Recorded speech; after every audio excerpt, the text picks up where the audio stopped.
Welcome to USA Global TV and Radio, where our mission is to provide education, entertainment, hope, and inspiration. USA Global TV and Radio connects you with experts and audiences all around the world every single day to help you succeed in business and to live a richer life. Visit us at usaglobaltv.com to learn about career and life-changing training and mentoring programs like the Listening Mentor. Subscribe to our newsletter to stay informed about our special programs and offers. Discover how you can become a guest on one of our shows or a host or producer of a USA Global TV and Radio show of your very own. That's USA Global TV and Radio, where the doctor is always in.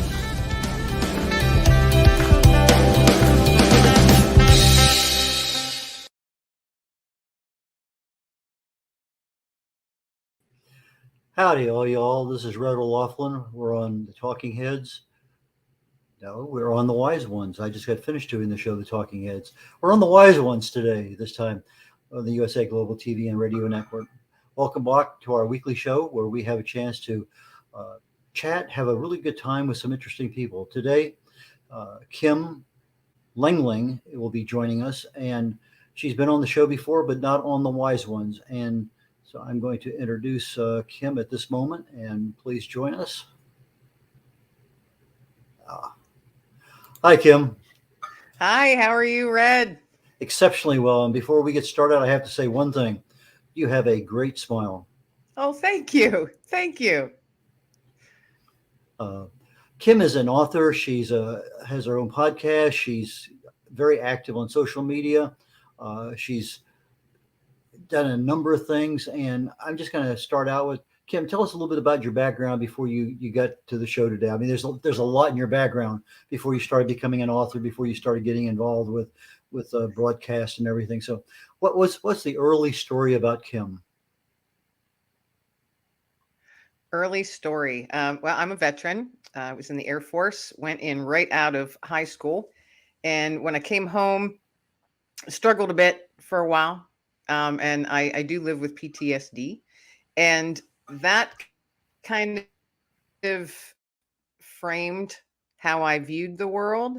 And it was a struggle for a long time, but thankfully I have veteran brothers and sisters that were able to grab a hold of me and get me in the direction that I needed to go.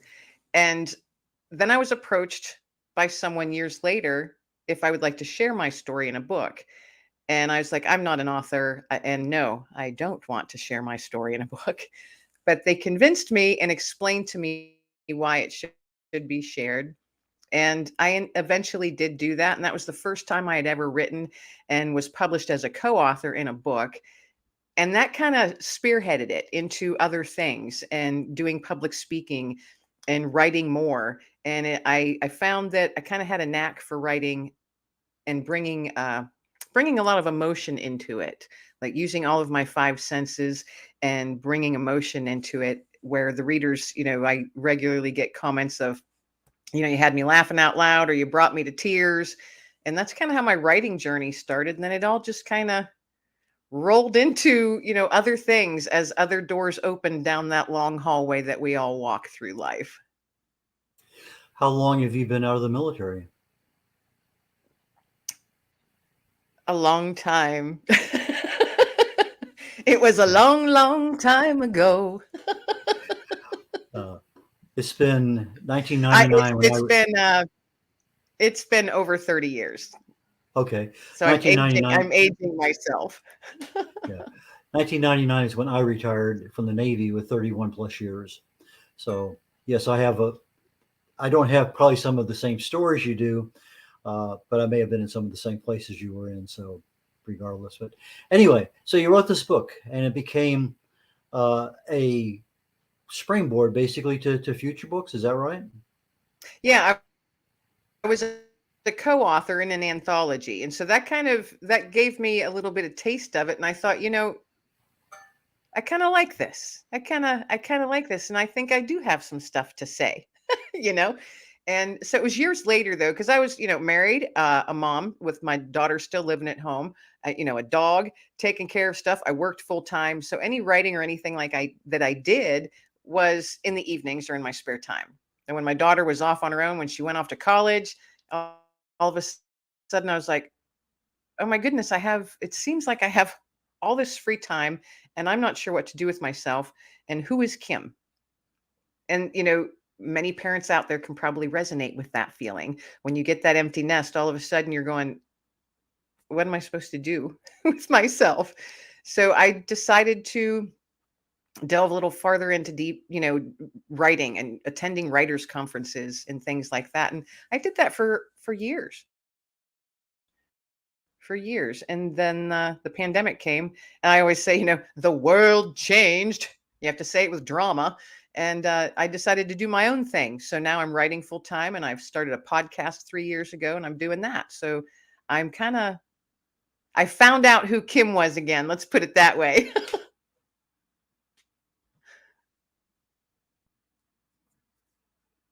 Let me fix that. I noticed you have volume 1, volume 2, volume 3, and you use the word grace a lot. So give us a little hint about your definition of grace and how that really and truly affected your life. That was all big part of the journey of also my writing as well. I had told myself, I'm a Christian, and I had told myself for a very long time, many, many years, that I didn't believe in God. And if he did exist, I didn't really care for him. And had quite a bit of anger carrying around with me. And, looking back, I'm thinking, I kind of chuckle at myself saying, Kim, how can you be angry at or have bitterness towards something you say you don't believe in? So my faith played a huge part in my, I guess you could say, healing and being able to move forward and not carry such dark, heavy weight with me all the time. So my faith helped me move forward. And when I began writing more, this was also at the beginning of the pandemic when there's the books. It's a 3-book series, When Grace Found Me. And it was a sentence that just came into my head, when grace found me. And I knew the moment it did. And as things happened, I was connected with a lovely, beautiful soul in the UK. And she's a publisher and publishes faith-based books. And we ended up connecting, and her and I worked together on these 3 anthologies called When Grace Found Me, volume 1, 2, and 3. And it's stories of women from all over the world sharing their moments of when grace found them and how it impacted their lives for the better. I know we didn't talk about it before we started, but I'm going to talk to our production manager right now and ask her to try to pull up your website, because I'd like to have people take a look at your book. So here very shortly, we'll have a chance to bring your website up and show people the covers of those books. But so When Grace Found You, is there going to be volume 4, 5, and 6? No, we stopped at 3 on that. The most recent book that was published, which is another anthology, it was published last November, right like a few days before Thanksgiving, and it's called When Hope Found Me. And hope has been something it's kind of been a mission of mine to toss out hope. And I call it nuggets of hope. You need to toss out nuggets of hope every day. Being kind. It doesn't cost you anything to be kind. And the world needs more of it, in my opinion. So the last book published is When Hope Found Me. And I'm currently working on a book called Nuggets of Hope. And it's sharing a journey that I've been traveling the last couple years, where I'm actually giving nuggets of hope to people, physically giving little stones that have the word hope engraved on them, approaching strangers when I'm out and about doing my errands or whatever, and just walking up to them and saying, excuse me, I would love to give you a nugget of hope today. And without fail, they've held out their hand, and I just gently place it in the palm of their hand. And I've gotten thank yous. I've gotten smiles. I've gotten nervous laughter. I've gotten a couple looks where it's like, who are you? and why are you talking to me? And I've had one older gentleman yell at me in anger. And each one of those interactions has been a blessing because I don't take any of the anger that the gentleman, I didn't take that personally. I just had such a strong feeling he needed that nugget of hope. And if he didn't appreciate it that day, he might look at it the next day and say, oh, yeah, hope. I remember what that is. So you never know how you can impact someone's life. And me giving these nuggets of hope out to people, I've been doing this for close to 2 years now. It has had such an impact on me. Oh my goodness. I'm very, very empathetic, very empathetic. And I always feel strongly nudged to a specific person when I'm out and about in public. And I'll see someone and I'll be like, oh, I have to give that person a nugget of hope. And so that's kind of what I've been doing lately and writing about it. So I'm keeping all these stories together and I'm putting them all together. And that's going to be hopefully by the end of this year, my latest book out will be Nuggets of Hope. And it's going to be my journey of giving nuggets of hope to people. So the guy who chastised you, for lack of a better word, actually took and kept the nugget? Yes. He was an older gentleman, mid to late 80s. And when I had said, I said, excuse me, sir, I would love to give you a nugget of hope today. He held out his hand. I put it in his palm of his hand. And he just looked at me and said, what the hell do I have to hope for? And he yelled it. And I said, sir, I pray that whatever it is you do hope for, you receive. And he was just angry. And that's okay. That's okay. I can be angry at times too when life is slamming you from every side. He did take it. He put it in his pocket. And I don't feel I'm supposed to stand there and get their story. I'm just supposed to wish them a blessed day and be on my way. And that's what I do. But when I got into my car after that interaction with that gentleman, I broke down in tears. Head on my steering wheel and my arms on my steering wheel, just crying because I had all these pictures going in my head of this gentleman thinking, okay, maybe he's been really, really ill. And this is the first time in months he's been able to get out and do errands and pick up some stuff. And he's so darn tired. He's so tired. He just wants to be done with it and get home and he can't find what he's looking for. Maybe he just lost his wife because he was yelling about dish soap. Maybe he just lost his wife and it's the first time he went shopping without her and he couldn't find that specific dish soap that she always used. And that was the straw that broke the camel's back for him that day. He's just trying to get through each day by day, maybe minute by minute.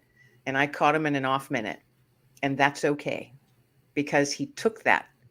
So if he didn't, accept it or appreciate it that day, maybe he went home, put all his stuff away, emptied his pockets at the end of the day, put all of it in a bowl on a table in the hallway. And maybe the next day when he's starting his day, he grabs all his stuff and shoves it back in his pocket so he's ready for the day. And he noticed that nugget of hope. And maybe he looked at it and maybe then it sparked something in him that life really isn't so bad and he could get through another day. If it wasn't that day, maybe it was the next. But he took it and he has it. And that's all I'm supposed to do. That's how I strongly feel. Just give those little nuggets and they will work on people as they are meant to work. I notice you have in part of your some of the words you select, fear is one. Tell us a little bit about your maybe experiences or side story with fear and how that came into your life. Wow. Good question, Red. That's a good one. Fear can come in many forms for many people. It's different for everybody. Fear for me was always never admitting to fear.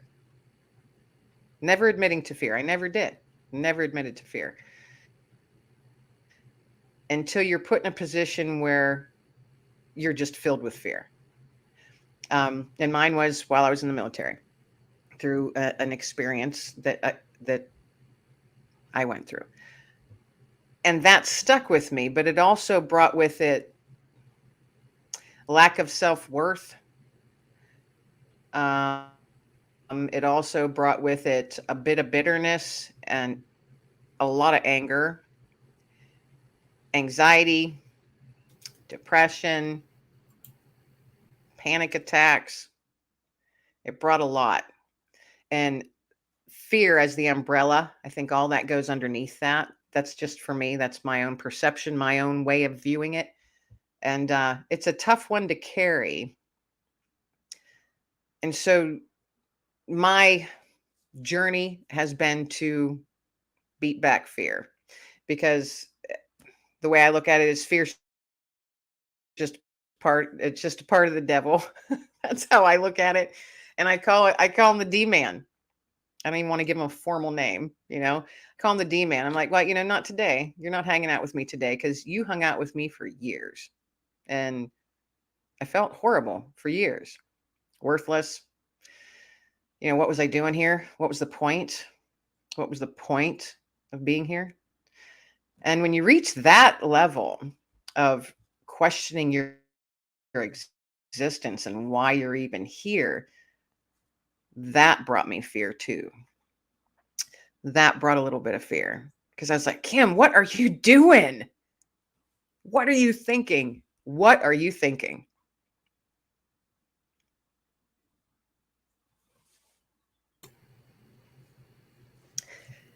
I don't want anybody to ever feel that way.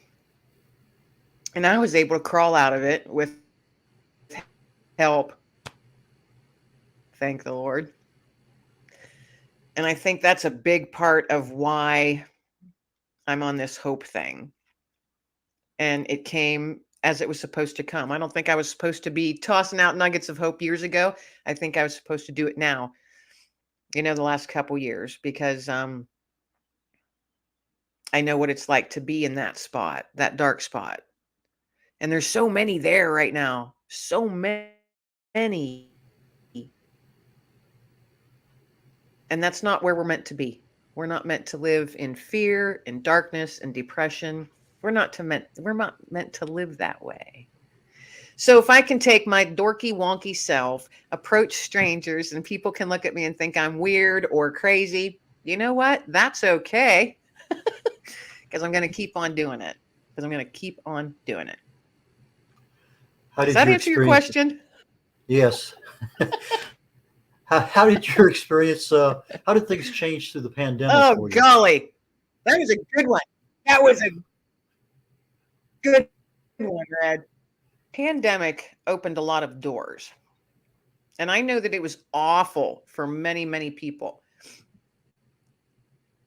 But for me, I had no problem being isolated. I had no problem being on my own. But I lost my job at that time. I had a very good job.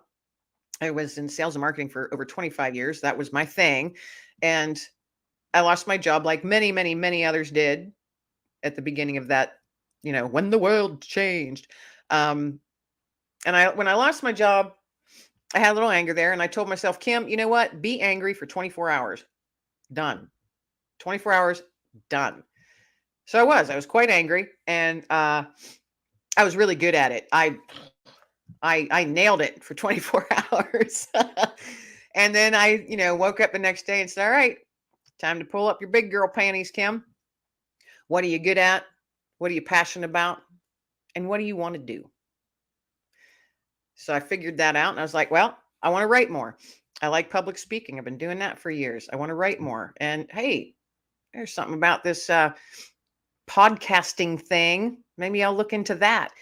And at that time, as you well know, Red, fear was everywhere. It was floating in the air. I mean, it's like you were breathing it. You could smell it.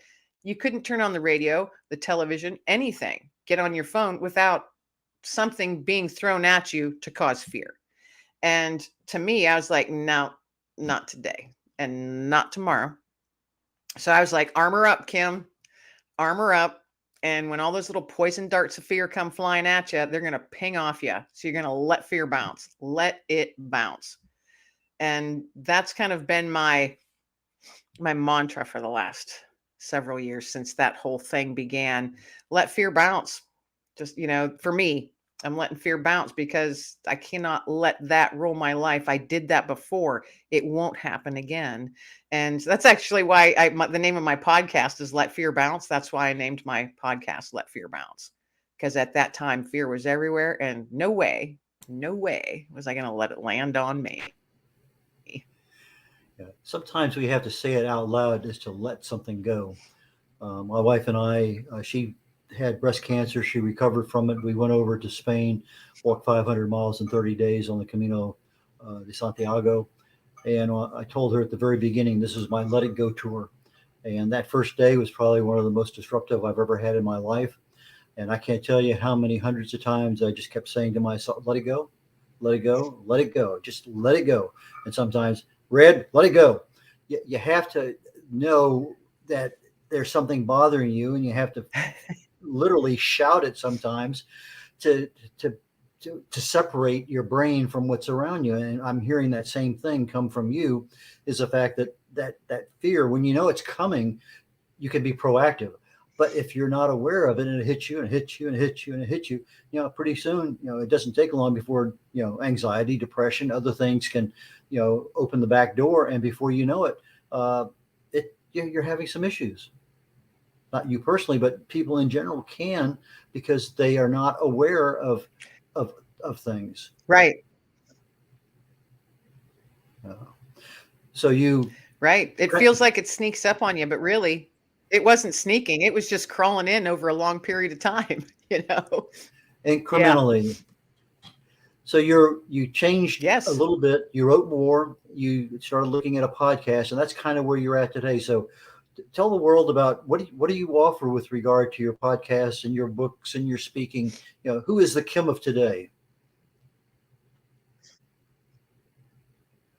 The Kim of today, I'm the one that's just, promoting kindness and taught, like I said, tossing out nuggets of hope. That's what I'm doing. And I want to hear other people's stories and other authors. I love talking to other authors and how their journey, how they came to be an author, and maybe what fears they had to overcome. Or, a lot of times, Red, I think most times, actually, for people who are creative, whether you're a musician, I believe that you draw on things from your past that you can pull out and use in your creativity, and use it to touch someone else. And to me, I think that's like that's so, and it's the blessing. I'm not sure if you're still hearing me, because the connection seemed a little strange. Can you still hear me, Red?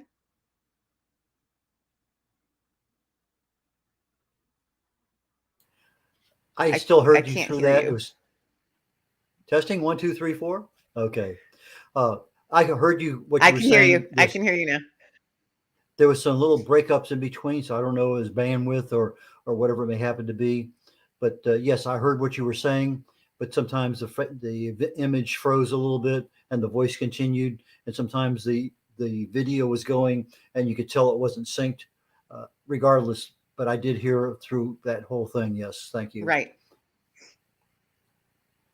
And so you're connecting with other authors, and they're sharing their stories, maybe their fears, maybe their things that they're grateful for, whatever it may happen to be. And that's part of your show on your podcast. Is that who you're looking for guests? Yeah, that's it's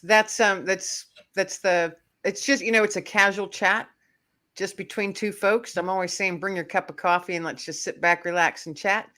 And I've met the most amazing people the last several years from all over the world, just amazing people, people who have brought me to tears. They've humbled me. They've blessed me. And I love to be able to give a platform to others to share their story. You know, we're all history books and we each have a story. And it doesn't have to be a traumatic story, but everybody has a story. And there are those out there who need to hear it.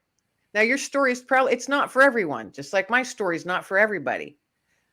But for those that hear it, that it is for, just think of the positive impact you can have.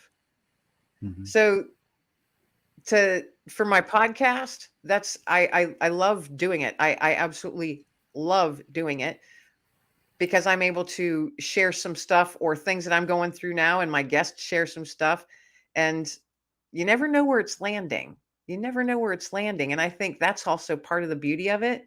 We don't need to know where it's landing. I don't focus on numbers and all of that. My focus is get the guests on there, have them relaxed enough to share something, be raw, be real, because I know someone out there needs to hear their story. So that's why I started the podcast, and 167 plus episodes in now, still going, and I'm still enjoying every minute of it. So yeah. Who's an ideal, not client, who's an ideal guest for your show? If you had to say, I would love to have somebody like that, so who would that be? I don't have one specific type. I've had doctors on, I've had social workers on, I've had filmmakers on, musicians on, authors on. It's just, if someone has a raw, authentic story that they would like to share, and how that built them to what they're doing now and who they are now, and it built them in a positive, might have been a really rocky road to get there, but you still came out the other end, stronger, better, impacting the world in a positive way. I love to talk to people who are making their own impact, positive impact on the world. That's so, you could be anything. It doesn't, titles don't matter to me. If you're making a big impact on the world, or even your slice of the world, That's why I always say, I can't change the world, but I can change one person's world. I want to hear those stories, by golly. There's a gentleman, him and his sons, I talked to last year, and I connected with him because he was making hope baskets. And I went, got to talk to this guy. And unfortunately, he had lost his wife to cancer. And his sons said, we want to do something to help other people. And they came up with sunshine. They made sunshine baskets or something like that, yellow, the color for hope and all of that. And it just kind of morphed into it a little, got a little bigger and a little bigger. And now they make these hope baskets, and they send them to people who are currently going through treatment to help boost them, and let them know that people care, and that, hey, you've got this, so something like that. And that was a gentleman who's a school teacher, and he just had a story to share. And I thought that was worth sharing. So yeah, anybody's got you're making a positive impact on the world, even your small slice of the world. I love sharing those stories. Just love it. Fantastic. Why don't we bring up your website, and you can take us on a little guided tour and show us what's available there. Okay. I'm going to let you do the directing since you're more familiar with the website than I am, Kim.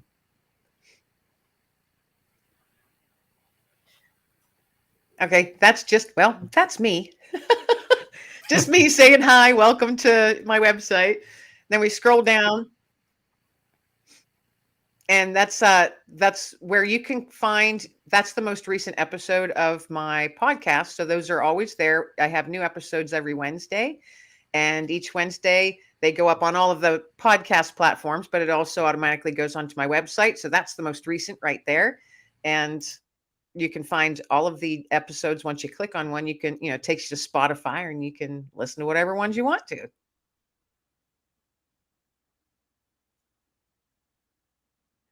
Those are my books. Those are the Grace 1, 2, and 3, When Grace Found Me. And then the one farthest to the left, When Hope Found Me. That is the most recent one. And as you can see, I got my little nugget of hope there, tossing in the water, causing those ripples of goodness. That's why I chose that kind of cover. But those are the most recent books. And, when you click on that button, it'll take you to my Amazon page, because they're all on Amazon. And then there's other ones on Amazon as too, journals and things like that.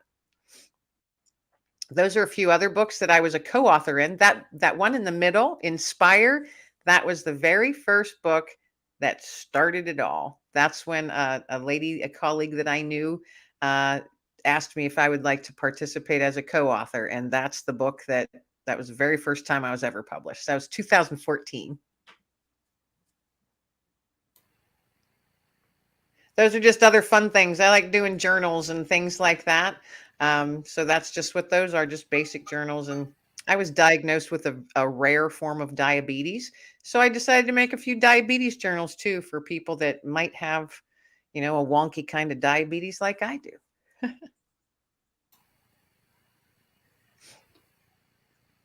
And there you have it. That's pretty much, you can find it all on my website. You can contact me, find out about my books and the podcast, and, anything else I might be doing. I've wondered over time, when you read a good book and then they make a movie of it, and all of a sudden, well, they left out that, or maybe they couldn't put it in the 2 or 3 hours or whatever. But you have a little thing up there that's kind of a catch on words, The Right Stuff. And the movie, The Right Stuff, is a very small book. It's actually much smaller than you would expect it to be. The movie was spectacular, but it followed the book almost like it was a mandatory thing to do. It's amazing how the movie and the book are so close together in the actual presentation being shown on the movie. I said, The Right Stuff. Well, tell me about The Right Stuff, Kim. Well, The Right Stuff is actually, it's a television show. There hasn't been any new episodes up for a while. There's been some personal issues with the folks who, they've had a lot of things happening in life. Life has been happening very hard for them, the CEO of the company. But The Right Stuff is on the Believe in Your Dreams television network, and I'm one of the shows on there. And that is, it's WRITE, The Right Stuff. And that is literally, I only have authors on, sharing their author journey, what made them want to write, what type of stuff do they write? If they write horror, how in the world do you come up with all that scary stuff? And I've had comic book authors on there too. How do you come up with those short stories, for comics? Because that's just not how my brain goes. So to me, it's fascinating to talk to authors and to find out kind of what makes them tick, where they get their ideas from, and how their characters, how they build their worlds, and how they, how those characters come to life for them. And are they always with them, their characters? Are they always with them, talking in their heads? And the answer is most of the time, yes. And I just found that fascinating. But that's what my television show is. There's 8 episodes up on there, but those episodes are probably close to 2 years old now. So there's new episodes coming. I just don't have a date. I'm just one of the shows, so I'm not the decision maker. So I'm patiently waiting, and we can get more episodes up on that. But that's on the Believe in Your Dreams television network, and it was really exciting to become a part of that, and to meet the people that I was meeting. And, I've had USA Today bestselling authors on there, New York Times bestselling authors. And like I said, when the world changed, different doors were opening that I never would have anticipated and I never foresaw. So, I'm on a journey that I never thought that I'd be on. And I'm loving it. it's wonderful getting to meet so many different people and, hear how they have had an impact and how what their work is. Their work has a positive impact, no matter what it might be. So yeah, it's pretty cool, actually.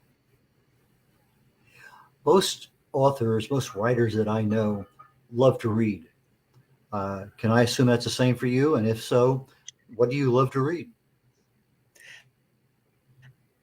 I am an avid reader. I've been an avid reader since I could read. I would say 5, 6 years old. I currently still to this day read at least 2 books a week. I like to read everything. It depends. Like I kind of get in these modes. Like sometimes I'll be all, Stephen King, you know, read the scary stuff.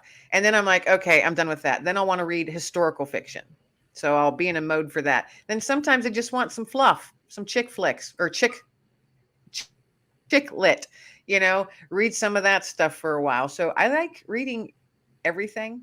I like biographies every once in a while. I do like a lot of historical fiction though. That does pull me in and fascinates me. But yeah, I read all the time, at least 2 books a week. Yeah.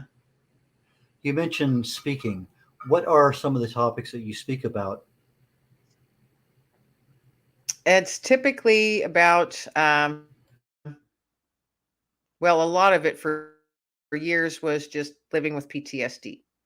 And I was asked to speak at a lot of women's groups and church groups locally here in the area that I live in. And I'm asked to speak at a lot of like Memorial Day events, Veterans Day events, things like that. So that's mostly what I do. It's mostly veteran related that I speak on, but more and more online. I've been asked to not only share part of that, but how it brought me to where I'm at now, and sharing about my little nuggets of hope and my writing journey, of the faith-based books and things like that. Just talking about my journey and how life can kick you over and over, but you don't need to stay down, you know? And if you feel like you can't get up, there's someone there that can help you. And so that's what I actually, that's what I talk about is hope. I guess I talk a lot about hope and veteran related things. For years, I've been doing that in my local area. As we're getting toward the end of the show, was there a question that you had hoped I'd ask that we hadn't had a chance to talk about today? No, but I got to tell you, the one about fear, that was a good one. That was a good one. Well, I had never been asked that before, so I'm glad you threw me. I like that when that happens because I'm learning something about myself too every day. well, I can give you a last couple minutes here. Tell people how you can help them. How can people reach you? Uh, Anything that all we can help market you and the programs you have going. Folks, if you want to get in touch with me or see what it is I'm up to, like we had said earlier, you can get right onto my website, which is just my name, KimLenglingAuthor.com. Shows you everything on there. I am always open to hearing folks' stories. So if you think that you might be a good fit for my podcast, reach out to me through the contact page on my website. I'm also in the midst of thinking of a couple more anthologies that I want to put together. Now, I am working on 2 books right now. So this isn't anything that would be happening right away, but hopefully published early to mid next year. Another anthology. So if you would like to be a co-author in an anthology, reach out again through my website and just say, hey, heard you on this show and you have, a story you think might fit an anthology. I'm not sure what direction we're going with it yet, but just think about it. Something to think about. But that's what I'm doing.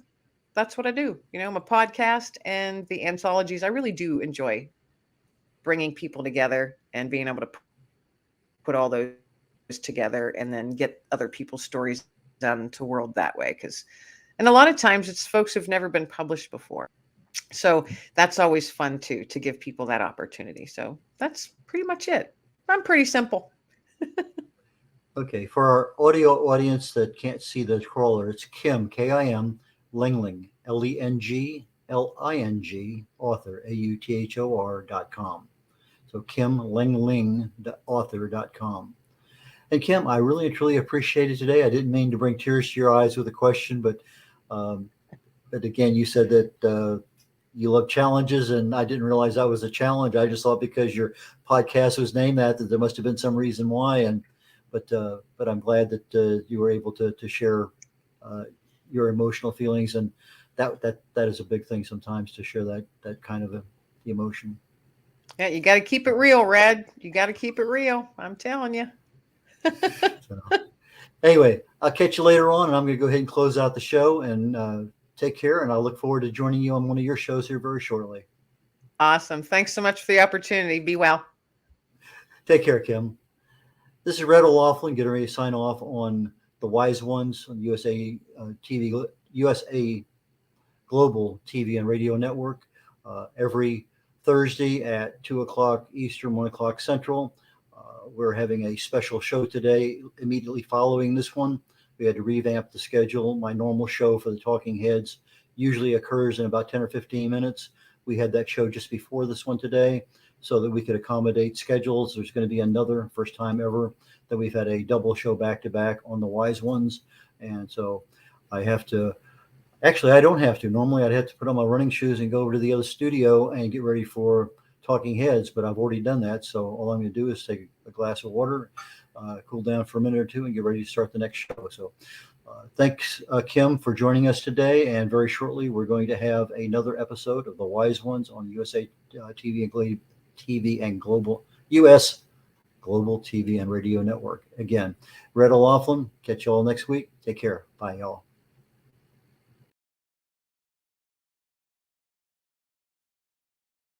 Hi, my name is Zane Carson Carruth, and I'm the author of this book, The World's First Tooth Fairy Ever.